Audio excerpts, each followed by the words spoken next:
cooking at him. Exciting times here upon us as the preseason begins. Yeah, and I think Formation Lab with the lobby reset did not get pulled into play, so we're just going to go straight into the action. Fierce is going to go to launch. He's going to have 7 tenths behind on his teammate already. Danny's holding off Glitch in third position, who's going to try to go for a move on the inside. He's going to have outside line. Glitch is going to hold that position. Sabri is going to make a play, and Seagull's going to take it right back. We can see the action with them right there, running side by side, going into this final dive right here. We could see some action. Going to see possibly a dive into the end. Seagull's going to tuck back in, make a move. The entire race, they're both going to go off track, and then going to reach. Oh, contact right there. Zen is going to get pushed off. I don't know if he has damage, but that's going to be penalties for sure for multiple drivers.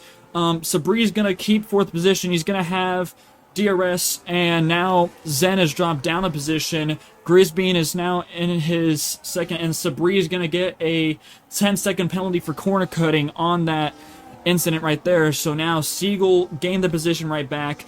Sabri is tucked in down to 2 seconds, down to 1.6, but Zen is trying to force Seagull to use that back to left. Caution's already gone, so I guess it might have been just some minor contact. I think the Mercedes went a bit off course.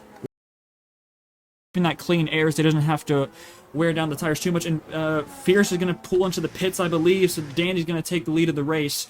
But cutting back to Seagull and Zen, will he pit this lap? I would assume so, because those tires have to be horrible to drive on right now. And Sabri's going to cut in a third. Glitch is going to go also in a third, and yep, Seagull's going to go into the pits so everyone And be able to maybe take some new tires of your own. So really, you have to be mindful of where your tires are from a wear standpoint, but also where the rest of the field is around you. So that way, you're number one, not causing problems for other, but also be able, in your sense, to make up as much ground as possible whenever you get those fresh tires on. You can also run a little bit longer with the mediums to be able to then transition and have faster laps compared to the worn out tires. If sure, but I don't think they're going to be too far behind, maybe just a few seconds if the pit stop goes well. Yeah, and I mean, if Zen can make these tires last, he could go for a medium compound next and just take to the end of the race. And actually, we see Danny pull into the pits on the medium compound, just like we just said. So Fierce is going to take the lead back, but I'd say Fierce is probably going to have to pit again, because those medium tires, you can see they're lasting around 10 laps, and we have 19 laps left, 18 now.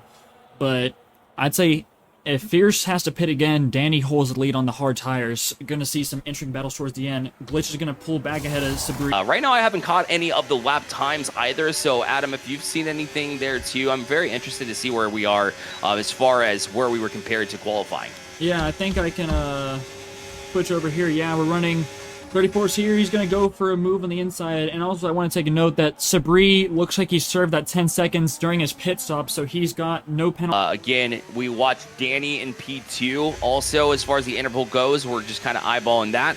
8 seconds behind the race lead at Fierce right now. And so the driver from the Netherlands trying to make a name for themselves and is certainly in a good position. But so we continue to watch this battle as Seagull now just a second just outside that threshold again. I'm not sure it opened up for that straightaway or not. They're about a second and a half behind Sabre at this point. Yeah, the gap's opening up here. We can go back through some of the drivers, take a look at them. Fierce, comfortable lead, running in the V-carb.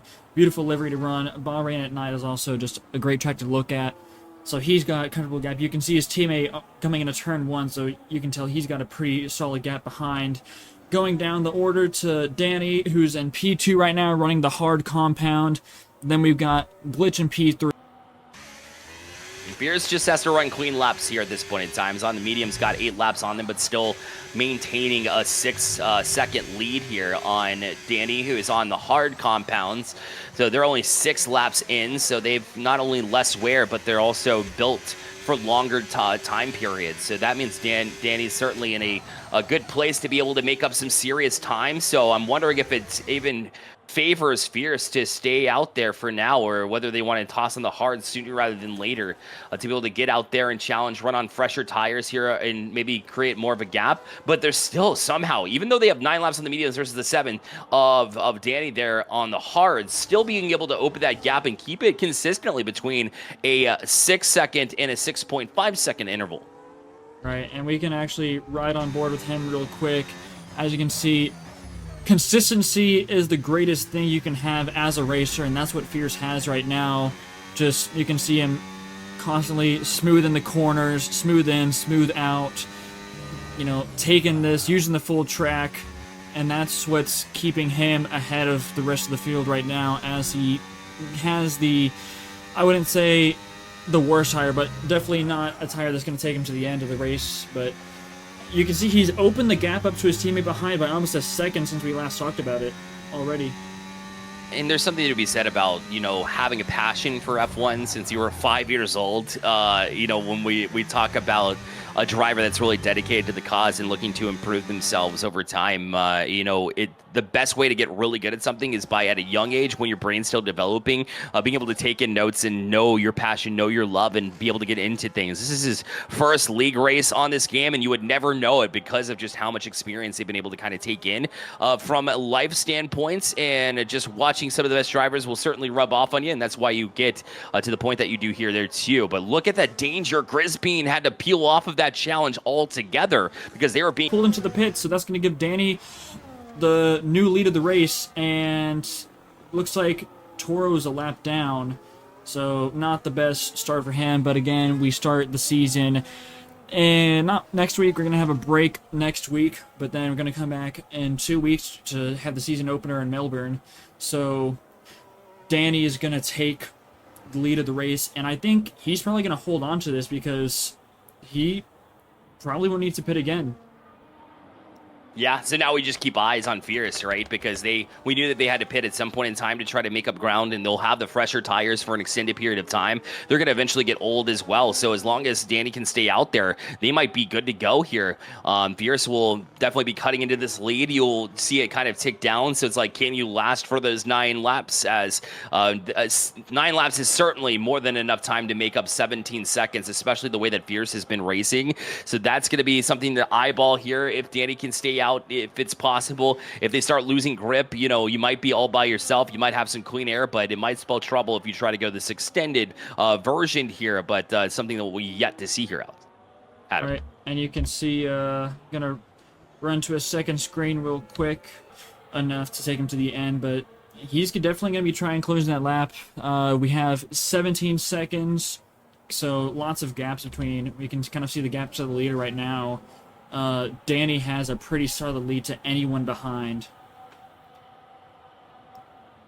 Fierce trying to warm up those tires mid-race. As you know, you get those on, you want to be able to settle in to cut into the time. Maybe realized that the time wasn't breaking in as much as they would like to make this run here in the last 8 laps, lap 21.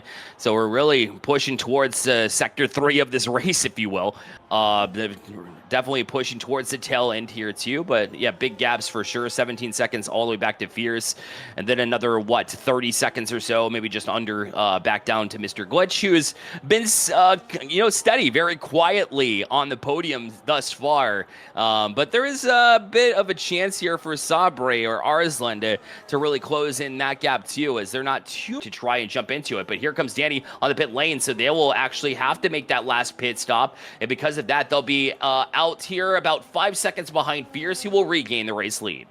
Yeah, amazing stuff at the end, but he's going to be on the soft compound, so old hards versus fresh softs, that's going to make for interesting battles at the end, because, you know, we talked about Fierce holding that lead over his teammate, but that's a huge tire difference in terms of pace and grip that he's going to have, and they were running right next to each other in qualifying, so Fierce got pole in F1 24 and 25, and actually we can take a look right now. He's going to be stuck behind one of the back markers, going to get to him again. Yeah, he's little by little, down to about 4.7 seconds. Every corner matters, every straightaway. Got to make sure that you have the momentum, and the last thing you can do is be watching that interval as time goes on. You want to be focused on every single track detail to make sure that you're making the biggest runs you can. They lock in their fastest lap of the race, though, with a 1:31.507.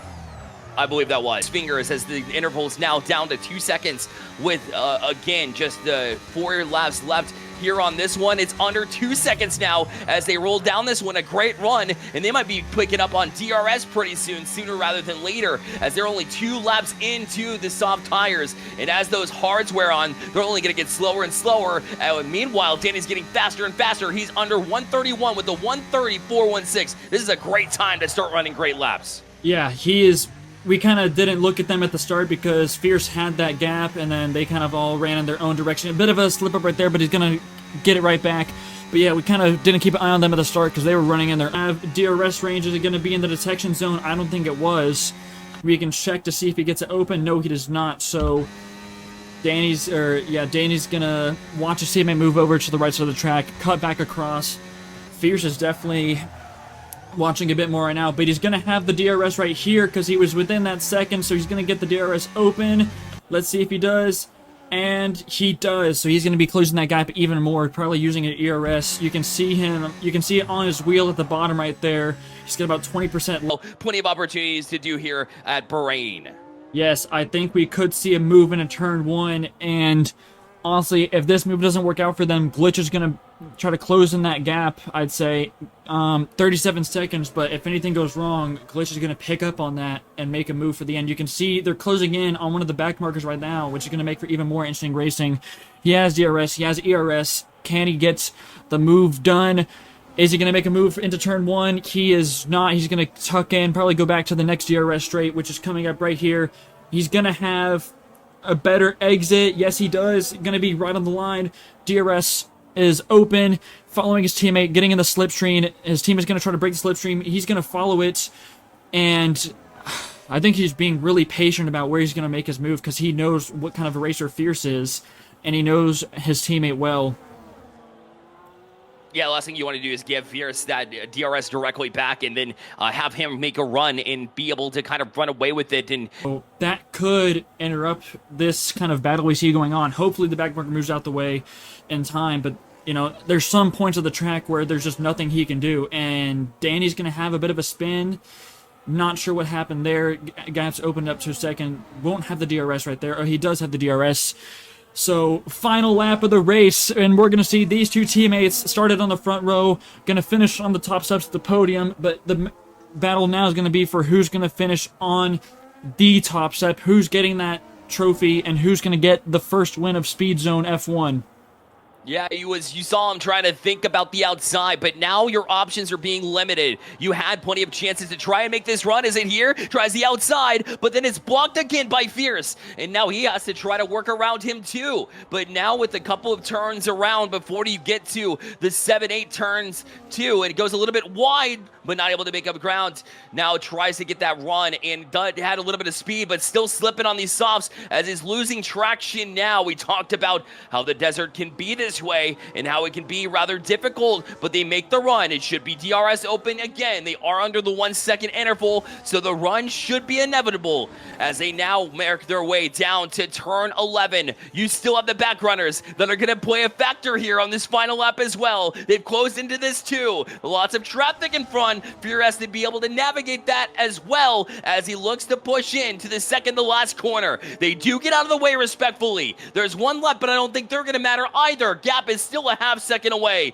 Can they close it? Danny's done all this work, but they've got one last turn to do it. They're going to try to push it here. Can they make a run on the outside? Just pushes it a little bit too hard. Nothing doing. It'll be Fierce that wins the preseason here at Bahrain and takes home the title. The #1 run as Danny will be on the podium as well, second place, but couldn't quite get the job done to pass his teammate Fierce.